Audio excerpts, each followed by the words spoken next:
Hello friends, मेरा नाम विकास है और बहुत बहुत स्वागत है आपका सी एस विद वीके में। दोस्तों, ये हमारा पैटर्न प्रोग्राम का पार्ट नंबर 4 है, जिसमें आज हम लोग 3 नए पैटर्न्स बनाने वाले हैं। जिसमें सबसे पहले हम लोग ये पैटर्न बनाएंगे, दूसरा हम लोग ये वाला पैटर्न बनाएंगे और तीसरा हम लोग ये पैटर्न बनाएंगे।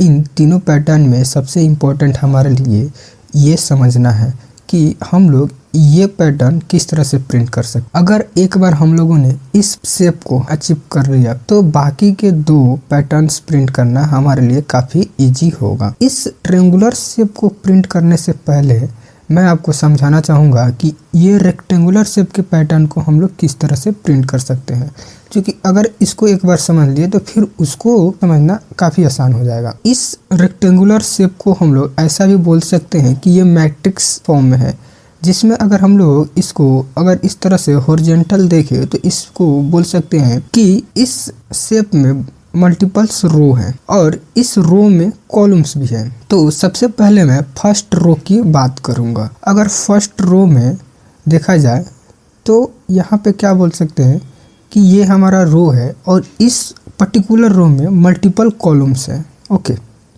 मल्टीपल कॉलम्स है। तो अगर मुझे एक स्टार प्रिंट करना हो तो मैं कैसे कर सकता हूँ?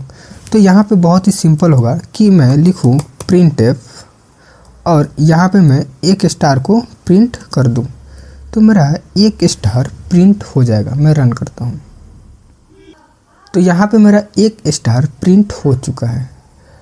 अब मुझे इस रो के सारे कॉलम्स को प्रिंट करना है, यानी पूरे रो को प्रिंट करना है। तो मैं कैसे कर सकता हूँ? तो यहाँ पे हमारे पास 2 तरीके हो सकते हैं।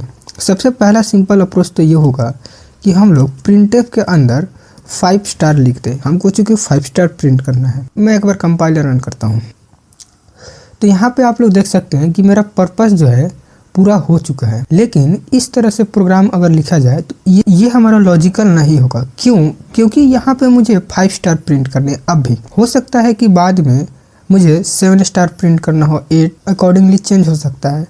तो मैं इस तरह से नहीं लिख सकता। तो मेरे पास एक दूसरा सोल्यूशन ये हो सकता है कि मैं इस प्रिंटफ को 5 टाइम्स लिखूं। तो 5 टाइम लिखने से अच्छा ये होगा कि मैं इस प्रिंट को लूप के अंदर चलाऊं।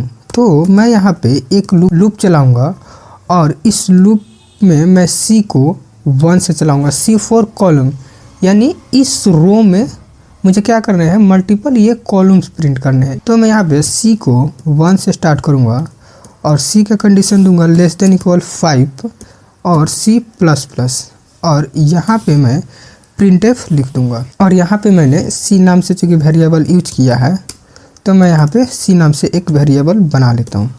अब मैं इसको एक बार कंपाइलर रन करता हूँ तो आप लोग देख सकते हैं कि मेरा फर्स्ट लाइन प्रिंट हो चुका है, यानी फर्स्ट रो प्रिंट हो चुका है और उस रो के सारे कॉलम्स भी प्रिंट हो चुका है। इस तरह से मैं बोल सकता हूँ। अब यहाँ पे ये 5 की जगह मैं 10 कर सकता हूँ, 10 की जगह 20, जो चाहे वो कर सकता हूँ। यूजर से इनपुट लेकर यहाँ n कर सकता हूँ, यानी मैं जितने कॉलम चाहता हूँ प्रिंट करना उतना मैं अकॉर्डिंगली कर सकता हूँ। अब यहाँ पे मैंने फर्स्ट लाइन को प्रिंट कर लिया है। अब मुझे सेकेंड लाइन प्रिंट करना है।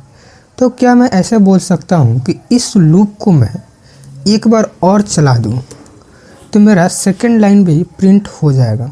तो मैं एक बार कंपाइल एंड रन करता हूँ, लेकिन इसमें एक दिक्कत है। यहाँ पे दिक्कत ये है कि ये सारे स्टार जो है एक ही लाइन में प्रिंट हो रहा है। तो इसका मतलब ये है कि ये लूप चलने के बाद, यानी मेरा फर्स्ट लाइन प्रिंट होने के बाद मुझे लाइन को ब्रेक करना होगा। तो मैं यहाँ पे लिख सकता हूँ printf \n। अगर \n दूँ तो क्या होगा कि यहाँ पे ये 5 स्टार प्रिंट हो जाएगा, यानी फर्स्ट रो प्रिंट हो जाएगा और फर्स्ट रो प्रिंट होने के बाद मेरा लाइन ब्रेक हो जाएगा और आगे जो भी प्रिंट होगा वो न्यू लाइन में प्रिंट होगा।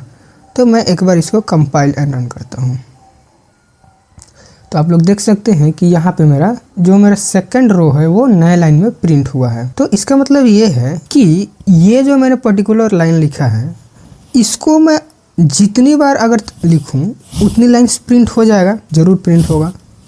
तो मैंने यहाँ पे 4 बार इसको लिखा है, first time, second time, third time and fourth time. अब इसको मैं कंपाइल एंड रन करता हूँ तो आप लोग यहाँ पे देख सकते हैं कि यहाँ पे सक्सेसफुली 4 रो प्रिंट हो चुका है। लेकिन यहाँ पे दिक्कत ये है कि अगर मुझे 20 लाइंस प्रिंट करने हैं तो इसका मतलब ये है कि मुझे 20 लाइंस इसी सेम कोड को रिपीट करना होगा।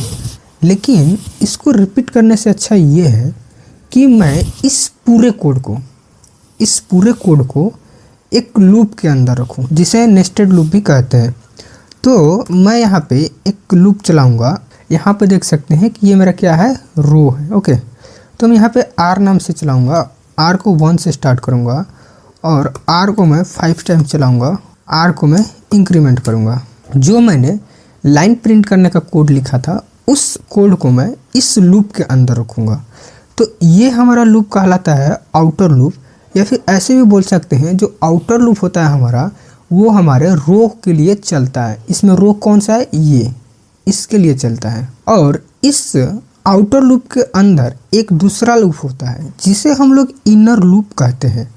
और ये इनर लूप उस रो में प्रिंट होने वाले पर्टिकुलर कॉलम्स को दर्शाता है। यानी अगर मैं किसी एक रो की बात करूं तो इस रो में कितने कॉलम प्रिंट होने वाले हैं ये इसको बताता है। तो ये क्या होगा, ये 5 टाइम्स चलेगा और ये जब भी चलेगा ये इनर लूप 5 टाइम्स चलने वाला है। तो मैंने यहाँ पे r नाम से वेरिएबल को यूज किया है, तो मैं यहाँ पे r नाम से वेरिएबल बना लेता हूँ। अब मैं इसे कंपाइल एंड रन करूँगा तो आप लोग देख सकते हैं कि यहाँ पे मेरा स्क्वायर शेप या मैट्रिक्स फॉर्म में मेरा पैटर्न जो है प्रिंट हो चुका है। अब मैं इस तरह के पैटर्न को प्रिंट करना चाहता हूँ। तो इस तरह के पैटर्न को प्रिंट करने के लिए आप देख सकते हैं कि इस पैटर्न में एक कॉमन चीज़ है। कॉमन क्या है कि हमको नंबर ऑफ रो प्रिंट करने हैं। और जैसे कि मैंने आपको बताया था कि ये आउटर लूप रो के लिए चलता है, तो इसका मतलब ये है कि ये आउटर लूप तो मुझे चलाना ही होगा, क्योंकि मुझे 5 रोज प्रिंट करने हैं और मुझे कॉलम्स भी प्रिंट करने हैं। प्रत्येक रो के लिए मुझे अलग अलग कॉलम्स भी प्रिंट करने हैं, यानी मुझे इनर लूप की भी आवश्यकता होगी।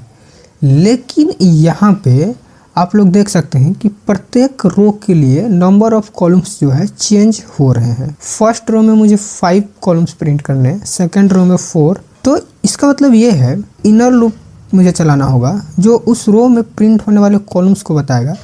लेकिन इस लूप को मुझे कंट्रोल करना होगा अकॉर्डिंगली। तो यहाँ पे ये 5 टाइम्स चल रहा है पहली बार, दूसरी बार मुझे इसे 4 टाइम्स चलाना है। इससे मुझे कंट्रोल इस तरह से करना होगा कि ये अकॉर्डिंगली चेंज होते रहे। तो मुझे यहाँ पे क्या करना होगा, मैं C को 1 से स्टार्ट करूँगा। यहाँ पे मुझे कंडीशन कुछ इस तरह से अब लिखना होगा, C less than equal 5 minus R plus 1।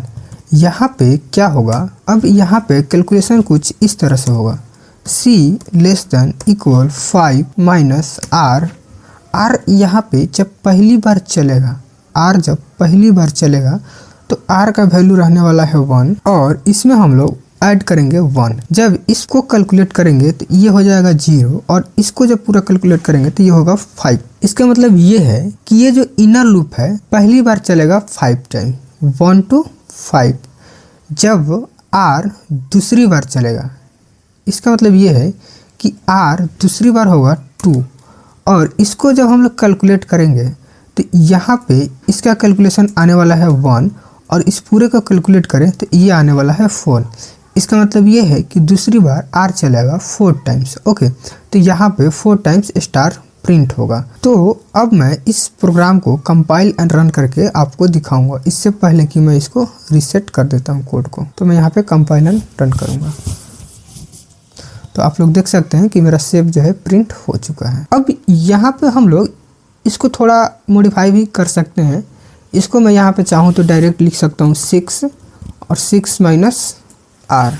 पहली बार आएगा तो 6 माइनस R यानी 6 माइनस 1 5 टाइम्स चलेगा। तो ये आपके ऊपर डिपेंड करता है कि आप यहाँ पे किस तरह से लिख सकते हैं। दोस्तों, इस पैटर्न को प्रिंट करने का ऐसा ज़रूरी नहीं है कि ये जो मैंने लॉजिक लिखा है यही एक लॉजिक है, मल्टीपल लॉजिक्स हो सकते हैं। अब हम लोग बढ़ते हैं अपने अगले पैटर्न्स की तरफ। तो अगला पैटर्न ये है कि हमको पैटर्न प्रिंट करना है और पैटर्न में शेप सेम है। इसका मतलब ये है कि प्रोग्राम का स्ट्रक्चर जो है इतना सेम होने वाला है। बस यहाँ पे मुझे प्रिंटफ में स्टार की जगह कुछ वैल्यू प्रिंट कराना होगा।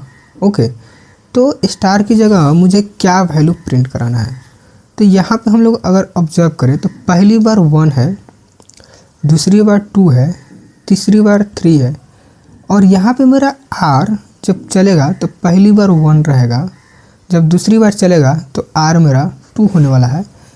तो इसका मतलब ये है कि यहाँ पे मुझे एक वैल्यू प्रिंट करना है। तो यहाँ पे लिखूँगा मैं %t, और यहाँ पे मुझे क्या प्रिंट करना होगा? R के वैल्यू को। यहाँ पे जब ये लूप चलेगा तो R में रहने वाला है पहली बार 1, और ये लूप चलने वाला है 5 टाइम्स। ओके, तो यहाँ पे 5 टाइम्स 1 प्रिंट होगा। फिर ये लूप आएगा तो R में हो जाएगा 2, और ये लूप चलने वाला है 4 टाइम्स, यानी यहाँ पे 4 टाइम्स 2 प्रिंट होने वाला है। तो मैं यहाँ पे कंपाइल एंड रन पे क्लिक करता हूँ। तो आप लोग देख सकते हैं कि यहाँ पे मेरा शेप जो है प्रिंट हो चुका है। अब हम लोग तीसरा पैटर्न देखते हैं। तो तीसरा पैटर्न में ये है कि शेप तो मुझे सेम प्रिंट करना है। इसका मतलब ये है कि ये कोड इतना सेम रहेगा, और शेप में यहाँ पे स्टार की जगह मुझे कुछ वैल्यू प्रिंट करना है। तो यहाँ पे मैं %d लिखूँगा, लेकिन जो वैल्यू है वो मेरा चेंज हो रहा है। किस तरह से चेंज हो रहा है? फर्स्ट रो के लिए मुझे जो कॉलम प्रिंट करने हैं 1 2 3 4 5, और यहाँ पे मेरा C जो है 1 से स्टार्ट हो रहा है, और ये कितना टाइम? 5 टाइम्स चलने वाला है। तो यहाँ पे इसका मतलब ये है कि मुझे R की जगह C के वैल्यू को प्रिंट करना होगा। तो मैं इसे एक बार कंपाइल एंड रन करके दिखाता हूँ। तो यहाँ पे आप लोग देख सकते हैं कि पहली बार 1 2 3 4 5, दूसरी बार 1 2 3 4 इस तरह से प्रिंट हो रहा है। तो उम्मीद करता हूँ दोस्तों कि ये वीडियो आपको समझ आया होगा। यदि समझ आया है तो वीडियो को लाइक करें, शेयर करें एंड चैनल को सब्सक्राइब करें। Thank you.